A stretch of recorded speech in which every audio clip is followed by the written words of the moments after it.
ఈరోజు మరి ఎంపీ రఘువీర్ రెడ్డి గారి యొక్క జన్మదినం సందర్భంగా మరి గవర్నమెంట్ హాస్పిటల్లో అన్నదాన కార్యక్రమం అదేవిధంగా పండ్ల పంపిణీ కార్యక్రమం కూడా మరి విజయవంతంగా పూర్తి చేశాం. మరి ఇవాళ నిర్మల హృదయ భవన్లో వారికి కావాల్సినటువంటి నిత్యావసర వస్తువులు మరి పండ్ల పంపిణీ కార్యక్రమం కూడా మేము చేయడం జరిగింది. రాబోయే రోజుల్లో తప్పకుండా మరింత సేవా కార్యక్రమాలు పేదల కోసం కాంగ్రెస్ పార్టీ పక్షాన చేయడానికి మేము సిద్ధంగా ఉన్నాం. అదేవిధంగా రఘువీర్ రెడ్డి గారి నాయకత్వం మరింత బలపడాలని వారి మరిన్ని పుట్టినరోజు జరుపుకోవాలని ఆ భగవంతుని కోరుకుంటా ఉన్నాం.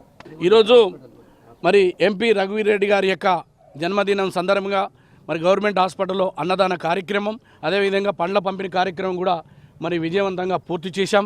మరి ఇవాళ నిర్మల హృదయ భవన్లో వారికి కావాల్సినటువంటి నిత్యావసర వస్తువులు మరి పండ్ల పంపిణీ కార్యక్రమం కూడా మేము చేయడం జరిగింది. రాబోయే రోజుల్లో తప్పకుండా మరింత సేవా కార్యక్రమాలు పేదల కోసం కాంగ్రెస్ పార్టీ పక్షాన చేయడానికి మేము సిద్ధంగా ఉన్నాం. అదేవిధంగా రఘువీర్ రెడ్డి గారి నాయకత్వం మరింత బలపడాలని వారి మరిన్ని పుట్టినరోజు జరుపుకోవాలని ఆ భగవంతుని కోరుకుంటా ఉన్నాం.